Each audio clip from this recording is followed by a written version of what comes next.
to our production of the first act of Mr. Burns' post-electric play. We'd like to thank Jack Moody and the Keene Theater for letting us use this wonderful space, and with it comes a few rules that I'd like to discuss. First, no food or drink allowed in the Keene Theater. Second, please silence your cell phones and refrain from any sort of photography during this production. Third, if you could keep the aisleways clear if possible. There may be actors going through them and we would just like to maintain a safe walkway. And as well, in the event of an emergency, the emergency exits are behind you, off to the side here, and if you're in the balcony, they are to your sides. Please be warned that this show does contain discussions of pandemic and disease, discussions of death and dying, brief minor violence, depictions of grief, prop weapons, including a bow and prop knives, and flashing lights. The back of our program also has the Venmo for the RC players, so if you would like to make a donation to help us continue to make theater, that would be so awesome. The show that you're going to see tonight is Act 1 of a 3-act piece called Mr. Burns' Post-Electric Play. This act takes place during the societal collapse. Act 2 will take place 7 years after this, and Act 3 will take place 70 years after this. The characters that you see on stage tonight in Act 2 will later become professional performers, but at the time in which this act takes place, they are just normal people. And without further ado, please enjoy Mr. Burns' Post-Electric Play.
The episode starts with Bart getting a letter saying, "I'm gonna kill you, Bart." Right. I'm going to kill you, Bart, because, doesn't Lisa have a pen pal or something? Oh. No, that's something else. Yeah, Lisa has a pen pal. The episode starts with Lisa has a pen pal and... Right, she has a pen pal from someone in some Asian country. Yeah, like some repressed country, and like Bart thinks, is making fun of her. Right. Because he gets a letter. Yes, he gets a letter, and it's written in what appears to be blood, like, "I'm gonna kill you, Bart." Right, but that's not how it starts. It starts with, okay, so they're on a couch, Bart and Lisa, and they're watching... They're watching TV. They're watching Itchy and Scratchy. Oh. Itchy and Scratchy, that's that cartoon show they watch, right? Yes, it's incredibly fun.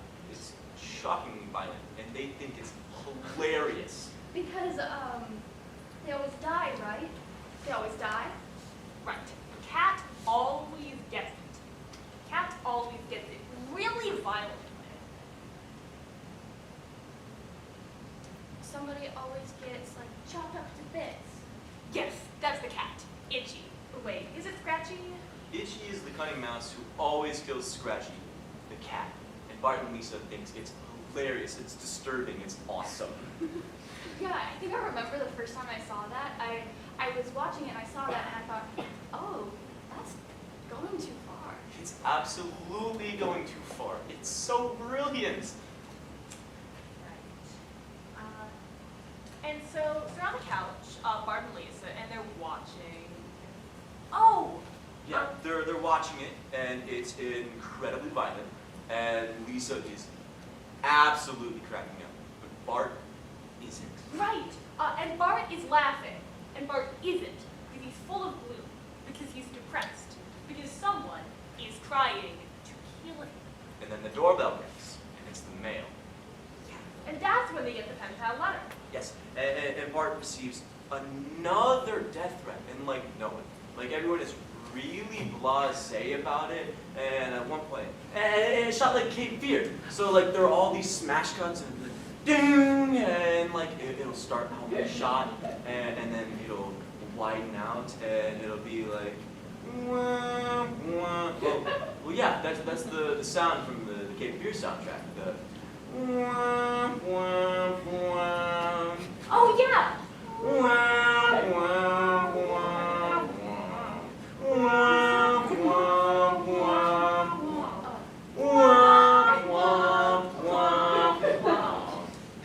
Yeah. So it's like it'll open up on a shot, and it'll be Bart, and it's opening the letter, and it'll suddenly smash cut to the letter saying, "Kill you, Bart." And at like one point, it's all the letters on the table. It's an overhead shot, and they're all written in like blood. It's like yeah, it's the cuts. It's like the Cape Fear. Oh, yeah, like the second Cape Fear? The second, the Nero, yeah, and it's all these cuts, and he gets the letters written in blood. Shoot. What's next?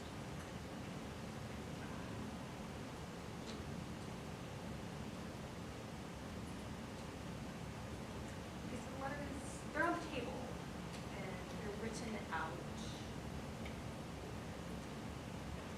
Yes, and you know what? Yeah, they have them all at the table, and like one of them's written in pen, and Bart's like, "Hey, one of these is written in pen," and and Homer goes, "That was me," because when Bart oh, that was me because when Bart tattooed this on my butt, and like. Pulls down his pants, and tattooed on his butt is the word wide load. And the family is laughing for like a really long time, and like Marge, Lisa, and the baby, they're all like and it's just really I just thought it was funny that they would take a break from the episode just to laugh at home. Anyway. There's a court case. But before that, it's ketchup spurting out die, Bart, die onto a letter. And it's a reveal. And it's Sideshow Bob. Sideshow Bob. Played by Kelsey Grammer. Yes, played by Kelsey Grammer. Oh, And he tastes isn't he the one with like the hair? the hair, yes, and he's a clown. A clown gone wrong. Very, very wrong. Okay, but I thought that, wasn't there that thing with Mr. Burns and the fish? Fish with 3 eyes? Blinky? No, that's a whole other episode. Mr. Burns runs the nuclear power plant. Oh, I know that, but I thought, never mind. You're thinking of the episode where the Springfield nuclear power plant pollutes the river. But Mr. Burns doesn't try to kill him. Not in that episode. Oh, excellent, right? Excellent. And so he's writing letters. Sideshow Bob, he's writing letters. Eating ketchup. And he tastes the ketchup right before we go to commercial. Even. And then he's on the stand. He's on the stand. But before that, there's a montage. I remember there's a montage of him doing all these menacing shots, lifting weights and doing calisthenic aerobics, and 1 and 2 and 3, and that's when we see the tattoos. Wait, what? The tattoos? Yes, Sideshow. We see Sideshow Bob doing all these shots, and because he only has 3 fingers, because the Simpsons only have 3 fingers. Wait, is it really only 3? Yeah, that seems... And thumbs. Oh. So Sideshow Bob has LUV and like HA something. Oh, from Do the Right Thing. No, it's from, Do the Right Thing is also stealing it from, Night of the Hunter. Yes, and in Night of the Hunter, he has, the main villain has love and hate tattooed on his hands.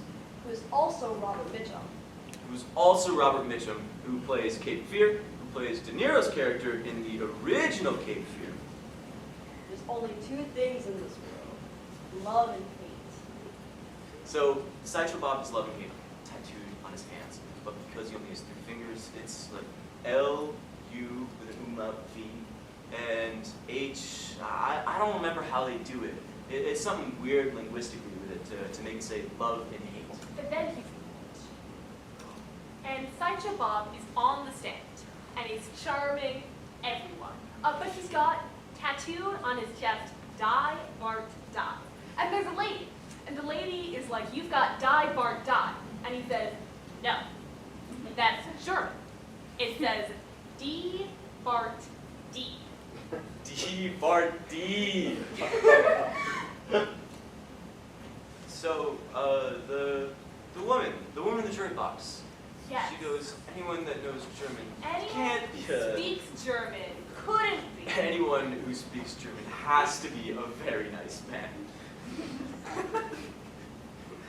V, Bart, V. It's so awesome. And then the prosecutor, that's a common Simpsons character, the smarmy-like prosecutor. How do you feel about Bart Simpson? Oh, yeah, that guy. I think I remember that guy. Is it not true that you repeatedly threatened to kill Bart Simpson? Bart Simpson, that spirited little scamp. And like, the lighting gets all dark. Who twice foiled my evil schemes and sent me to this urine-soaked hellhole. We take exception to the term urine-soaked hellhole. We prefer the term pea-soaked stinkhole. You're the trouble.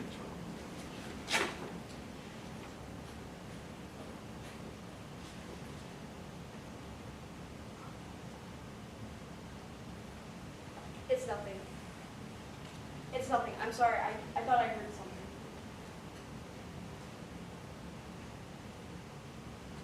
Right. Bart Simpson, that spirited little scamp. Yeah. A hellhole. And yeah, and then that's pretty much it. So he's free after that. So Sideshow Bob is free, and he's walking. And he's walking out of court. And he's walking out of court, yes. Right, like, parole. And the Simpsons find out because they go to the movies, and it's another spoof on Cape Fear. And Sideshow Bob is sitting in the front with a cigar. He's smoking a cigar and laughing loudly, like, ha ha ha ha ha! You know, the only thing that I remember about that whole movie is Juliette Lewis like sucks Robert De Niro's fingers in a gross way, and then he bit Ileana Douglas's face, right? Oh, right. Yeah, bit Ileana Douglas's face off. That's all I remember. No, he kills the dog. Does he bite the lady's face? He bites her hard. But Homer is sitting in front of Sideshow Bob with an even bigger cigar, and he's laughing loudly, super loudly, like, oh! And Sideshow Bob turns around and goes, but that's just impolite. And then Bart goes, it's you! You're the one sending me those threatening letters! Oh, God, what does he say? Do you remember the dialogue? No. It's you! You're the one threatening to kill me!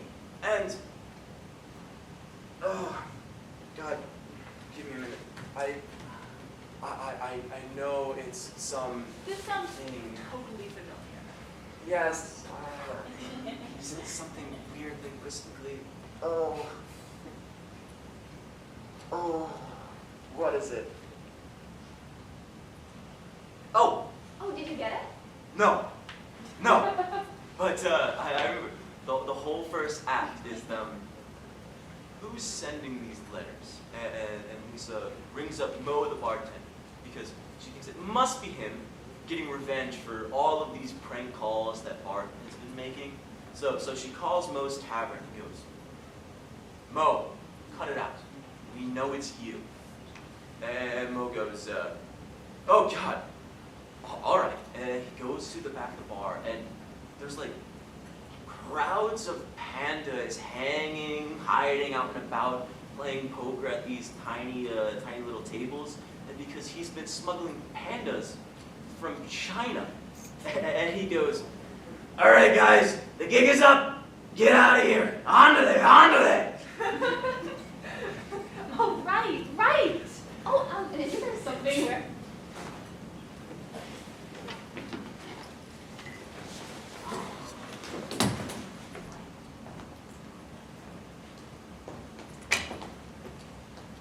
Dear?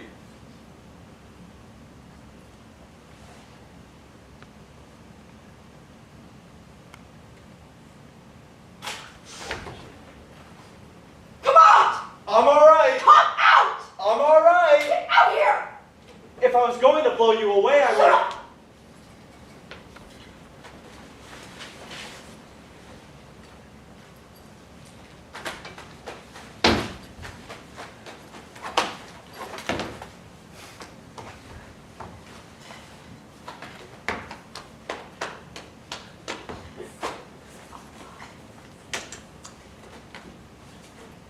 Road Atlas. For where?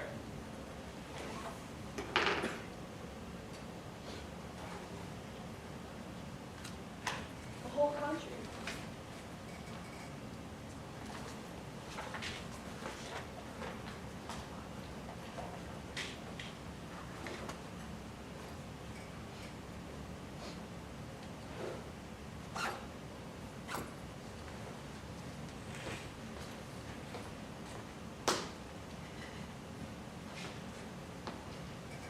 Thank you. Where are you coming from? Framingham, Framingham, that's near, Massachusetts. What part of the state? it's near Halston, right? Yeah, near Rich. It's on the eastern part of the state, near I-90. How'd you come down? I went over to Boston first. How's Boston? Boston is a mess. How bad? Yeah, it's really bad. I have a sister. I didn't see any women. I'm sorry, I got there. I got out of there. And then from where? I took 24 down to Brockton. I was hearing rumors about a barricade around Bridgewater, so I cut over to 95 and took that down to Providence. Providence was deserted, weirdly, not even a lot of bodies. Maybe there was some kind of evacuation? I don't know. I think they got hit early, so maybe the government cleared people out. Maybe, I guess. It was eerie. I got out of there in a hurry. I thought I should head up for Stanford. I skirted up. Stanford? My wife is in Stanford. She was there on business, check herself in a hospital. That's when they evacuated the city. I didn't actually go into Stanford. It was burned through. But there were definitely people there, and it seemed okay. Yay high, fair hair. Wait, I think we should do this properly. I think that's very important that we do this properly. Right. Right. Yeah. Right.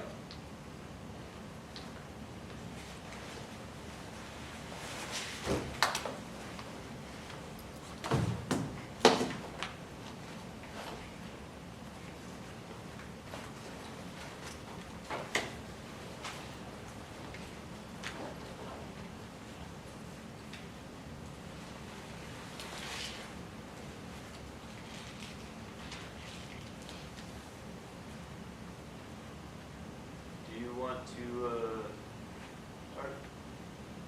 Don't you? No.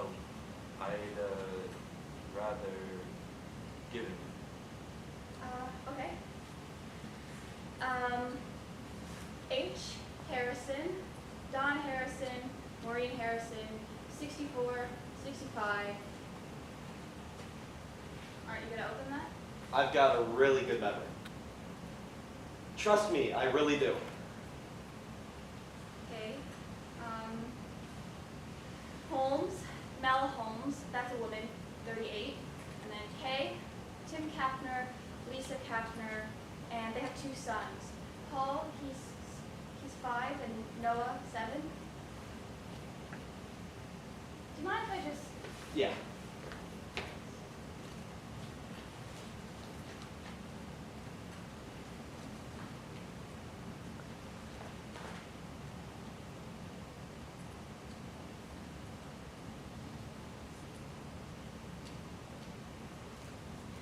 Thank you. Just had to, Of course. you know. L, Nilia Larkin, 14. And then W, Miriam Westabrook, 38. And then this one's crazy because she was in California. That's not crazy. A lot of people got out of California. It's crazy, but she's my best friend since college. Celia Campanelli. No, I'm sorry. Jenny, you wanna... You can. Go ahead. D. DePaul. Elizabeth DePaul, 32. Cameron DePaul, 38. E. Martin Edwards. I. Ingracia. Lou Ingracia, 39. Jack Ingracia, 12. Stuart Ingracia, Stiggs. Tabby Ingracia, 8 months. L. Sarah Lewis, 39. Eric Shanker, 40. Timothy Wall, 42. No, I'm sorry. Yep. Jenny? Okay. Angela Butler, 71. Sharon Butler, 46. This is Boston. Richard Butler, 52. C. Cohen. Muriel Cohen, 17. Nina Cohen, 19. Roe Cohen, 15. G. Garber, Mark Garber, 37. Casey Martin, 39. Rolo Martinez, 50. Wait a minute, Casey Martin. Casey Martin? I've got a Casey Martin. He's got brown hair. Brown hair, yes. Brown hair, about 6 feet tall. Tall, yes. Brown hair and glasses. Glasses, yes. Brown eyes, good brown eyes. Glasses, I don't know about the eyes. Lean, he's got a lean build. Uh-huh. Bethesda. He's in Bethesda? No, he's from Bethesda. And before that, D.C. and Scranton for college. And before that, Belmont, a tiny, tiny town in Maine. Yeah, that's not him. He worked at Johns Hopkins Hospital and Records Administration. Yeah, but that's really, really not him. I'm sorry. That was my 10, right? Or do I have more? I wasn't counting. I can do more. No, wait, I've got one more. Charlie Barnard, 69, my crazy uncle. Weird, sort of schlumpy. I know you don't have him. I'm sorry. Yeah. Sam? H. Linda Hopkins, 52. S. Ginny, or Virginia, Scott, 60. That's it? I come from a small town. I know about everybody else. Oh, we're also looking for, We're also looking for a Becker Wright, 12. You don't have her. Oh, no. I'm sorry. I know. thank you. All right, so you're doing 10. Isn't it 10? Seems like last week or so people were knocking it back to 8. Mine are E. Evans. Peter Evans, 70. Estelle Evans, 48. Richard Kahn, 37. Sorry, that's K. Kahn. Richard. L. John Llewellyn, 36. F. Nolan Scott, 36. Okay, sorry, wait a second. I need to write out a new book. I didn't leave enough room for the S's.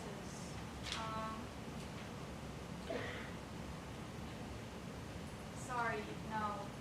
Suarez. Lilia Suarez, 38. Petra Suarez Evans, 2. Cynthia Warner, 52. Frances Warner, 27. Noah Warner, 26.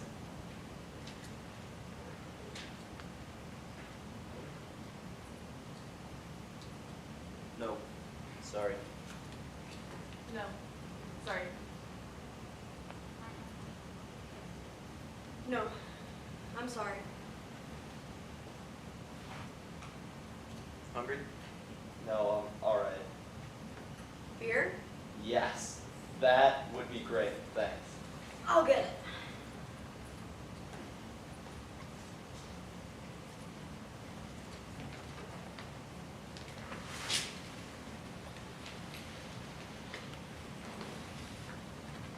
So, how long you been on the road? About a month and a half. I've been stopping here and stopping there. Mainly, I've just been going. What about you? I've been here about a week. I'm from Baltimore. I left about 11 weeks ago. I was in Wilmington for about a month. Then about a month ago, I had to leave. Then for 3 weeks, I was really just going. Been here for 4 days. I was in New York, and I was at my mother-in-law's in the Catskills. 2 weeks ago, I had to leave. I'm from here, or, I mean, like, I lived here, and, no, sorry, I live here, just right over there.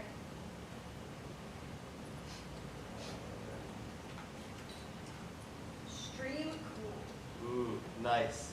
Nice, thank you.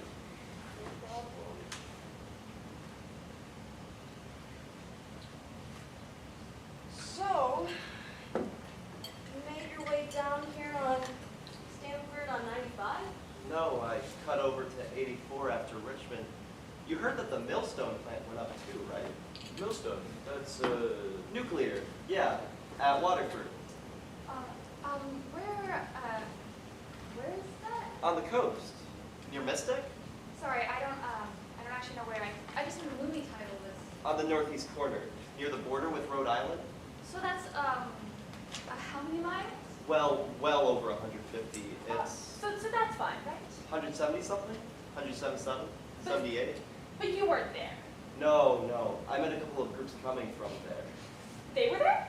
No, they were 20 miles away when it happened. They were just scared. They met some people coming from there who were in rough shape. But that's fine, right? depends on the weather, on the wind. No, but over 150. I heard 10. I heard 20. I heard 50. I heard 50, but only for a few days. I heard 50, but only for a few months. I heard 100 for 100 million billion years. I just stay away when I know how. 186. Waterford were fine. There are lots closer. How much closer? Much closer. Where? They are. And then you cut from 84? I cut over to 84. There were barricades on 84 just east of Hartford until, I don't know. I cut the whole scene a really wide berth. I heard that Pennsylvania, that all of Pennsylvania, kind of Illinois. I don't think that's true. I think that's just a crazy rumor. I do. There's a lot of crazy rumors. And then from 84? I heard that there were hundreds of plants. I mean, I didn't even know that. That's definitely not true. Plants all over. Plants you don't even know where they are. There are so many. No. There's like a dozen at most in the entire country. There's like a dozen. Maybe 20. I heard hundreds. They're in the east part, mainly.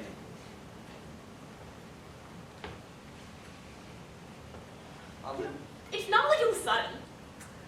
There were weeks and weeks and weeks where it was pretty clear they had weeks and weeks and weeks to plan for this. pressure, though, to keep the grids up, to not shut the plants down. They wanted power. They didn't want people freaking. On the news, there was this one guy who was saying that they don't have the personnel in a lot of places, that you can't just shut them down and walk away. You have to have all these people, hundreds of trained people, meticulously stow the material away that they may have waited too long until too many of these people were sick. I didn't see this. When was this? It was local. It was one of the last broadcasts before everyone started to go off the air. People are not competent. Can I just say that? People are not competent.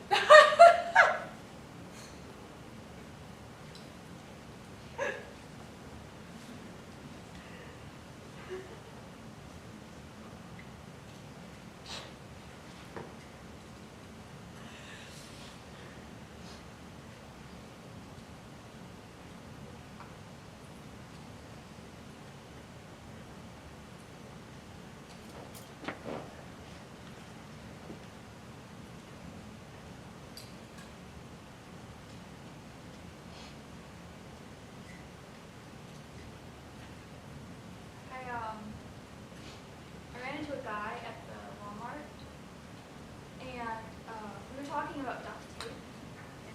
They didn't have any at Walmart, of course, and I never got any before because I thought, well, what's the use? And now I'm sorry because it's handy, and I don't like going in houses. I know that it's a stink, but he had a really good suggestion, actually, which is the janitorial areas in schools. And sorry, but we were talking about duct tape, and he had a cousin who worked in a nuclear power plant. Oyster Creek, it's near Asbury Park, and he said that. Where is that? Asbury Park? It's right on the box. 100.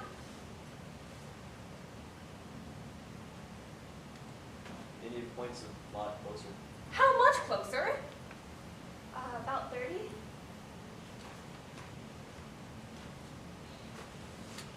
What did he say? The man at Walmart that you met, what did he say? He said that when the plant operators take the plant offline, that the cooling pools, which is where Right. that as long as there's power, the whole system is fine as long as there's power to the plant. The radioactivity, the rods are fine, basically. They just sit there, it's fine. And if there's a power outage, there are these massive generators, and they continue to power the plant and the cooling pods for pools for weeks.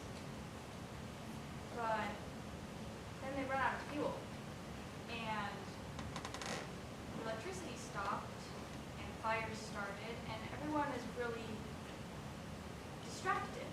And he gradually realizes, I don't think anyone is paying attention to this. And the weeks are kind of just ticking away. The fires were before. The fires? Those were after. The fires were before. The big fires, the crazy explosions, those were after. Not where I was. It depended on where you were. Babe, I'm sorry. I just before. I'm sorry. He realizes no one is thinking about it. Yeah. Well, he's thinking about it. So he makes up this plan. He decides, okay, I'll do it. He is gonna stock up on fuel and find the plant and get to the generator shed, and the shed will be locked because when people are panicking, they don't think it's locked. So I'm gonna have to break it open. I'll bring a crowbar. I'll pry the fuck out of it, and I'll refuel the generator, and that'll be my task, right? That's what I'll do for months. Is I'll just refuel these massive generators, and things will be fine. I mean, eventually things will break down because things always break down. But at that point, I guess he thought it would be fine, or like the worst of it would have bubbled away, or I don't know, it would be less radioactive. He was excited. It wasn't really clear. It's still radioactive. It's still just as radioactive. For thousands of years, it's just as radioactive. Yeah, but I think he thought that, that there wouldn't be this, like, build-up of gases or whatever, that there wouldn't be this issue of explosions or plumes, anyway. No, but he knew what he was talking about, right? I mean, he knew. Yeah, but did he? I mean, his cousin worked in the guard box at the gate, and he had these terms. And what he told me was that he had gone to do it. He was living about 15 miles from the plant, so he sets out and he walks it. It takes him about a day and a half because of anyway, he walks it, and he gets to a gas station a mile from the main entrance. He has containers, and he has a dolly, or what are those things where it's planks and it's on wheels like this, and usually it has strips of carpeting on it? Yeah, that's a dolly. Okay, yes. So he has a dolly. He has containers for the gasoline, and so he's at the station, and he's siphoning off one of the tanks. It's an utterly gorgeous day, but all of a sudden he has this a flash, or like it's like when you picture something, a very vivid, just like a waking fantasy, and all of a sudden he can see himself, and he's at the main gate, and he looks up, and there's reactor A right above him, glinting in the sunlight, and he doesn't look at it. He presses on and up the little service roadway, and until he reaches the shed, the generator shed, and yes, he's totally picturing himself, and he's busting at the lock until he busts it open, and then the shed is massive, and it's shadowy, and at the end is this hulking generator. And so he, while he's maneuvering the dolly inside, he notices something. There's no noise in the shed. All of these big machines, and it's quiet. So he lowers the dolly, steps inside. There's the generator. He touches it, and it's cold. Dead. Too late. And there's his heart, it's pounding, and there's this fluttering in his stomach, and he thinks, okay, what is this? Is this adrenaline? And he thinks, probably not. And there's this ache starting up in his head. Wait, is that how you know first? Headache? I mean, this is just what he said. He has the stomach and the ache, and so he leaves the shed, and there's reactor A right above him, half in the sunlight, and this is when the first wave of nausea hits, and he realizes he's shitting his pants. And this is weird, but he doesn't want the reactor to get to watch him die. So he leaves the shed, and he goes back out the little pathway, and he's thinking, okay, I just want to get around that curve up there, so I'm out of sight. Feet, just carry me that far. Feet, don't fail me now. And then this is the point where he wakes up. He's not at the generator, he's at the station, a mile away with the canisters and the dolly, and he realizes he can't do it. I mean,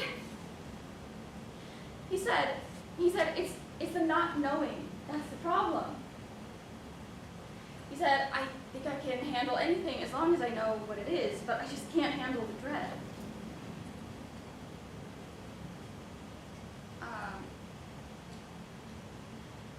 And then we talked about duct tape some more. I have a box of it. You're welcome to some if you want.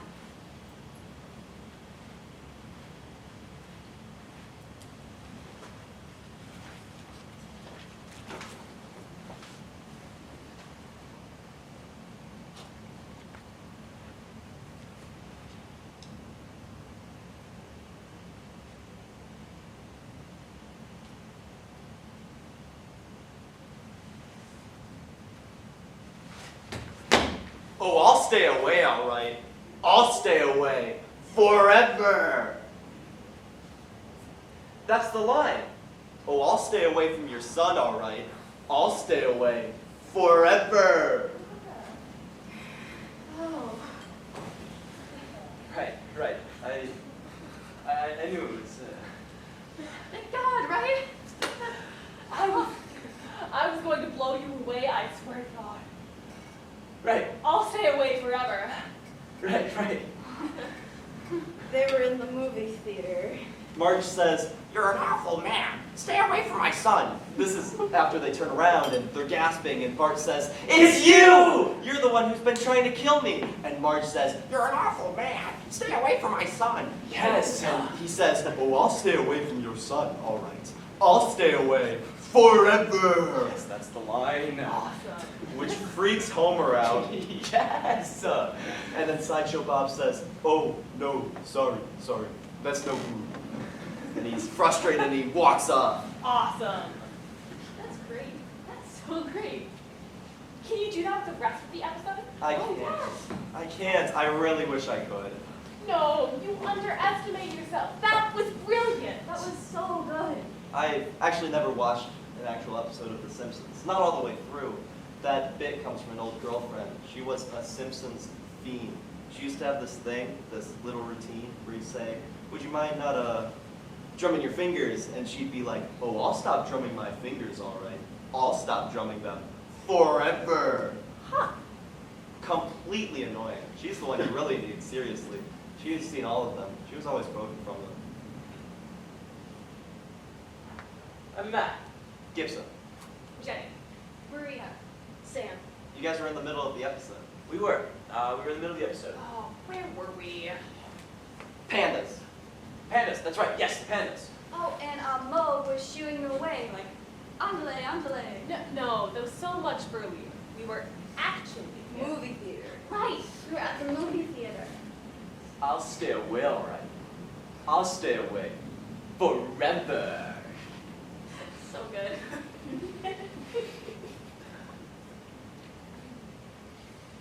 Right. And then And then they were off. They were in they're in a houseboat. a houseboat. Yes. And so they're on a houseboat.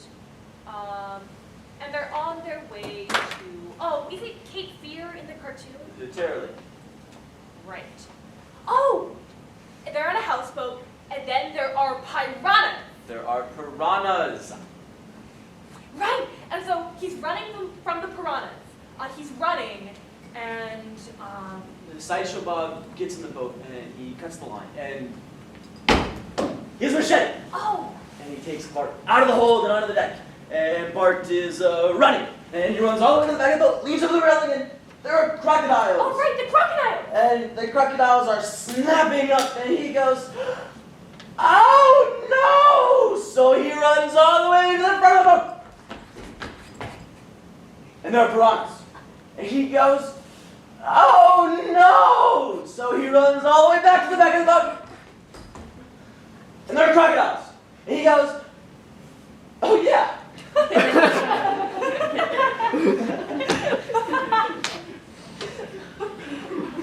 No, but wait, I think we're forgetting something. I think, oh, there was a cactus before? They were driving, right? They were driving through a cactus patch. They were driving through a cactus patch, right? Yes, on the road trip to Terror Lake. They're driving and Homer's like, hey everybody, you want to drive through this cactus patch? And they're all like, yay! And Sideshow Bob is hanging on underneath the car, and he's like, ouch, ouch, ouch, ouch, ouch, ouch, ouch, ouch, ouch, ouch. So they're driving through this cactus patch, and they're singing Gilbert and Sullivan. 3 little schoolgirls are we, 3 little something something mates from school, something something something.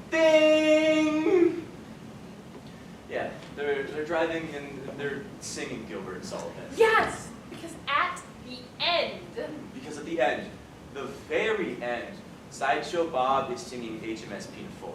He's singing the Gilbert and Sullivan opera, the entire Gilbert and Sullivan opera. because yes, at some point, him and Bart are doing a duet together. Oh, nope, never? Like, nope, never? Yeah, that's it. It's No, never? no never, no never, no never. And Bart's like, no never, no never, no never, what never? Sailors never, never, never, never get sick at sea. He's never sick at sea. What never? No, never. What never? Well, hardly ever. He's hardly ever sick at sea. Aficionado, eh? Worse than that, I'm afraid. I'm a part of a small amateur society. Does that mean you can do schoolgirls? I have played Pooh-Bah in the Mikado twice. Let's hear it. Are you sure? Because the terrible truth is, you only have to ask me once. Yes. Hit me. Bring it. 3 little maids from school are we, hurt as a schoolgirl well can be, filled to the brim with girlish glee. 3 little maids from school, every day is a source of fun. Nobody's safe, for we care for none. Life is a joke that's just begun. 3 little maids from school. 3 little maids who all unwary came from a lady seminary, free from its genius tutelary. 3 little maids from school.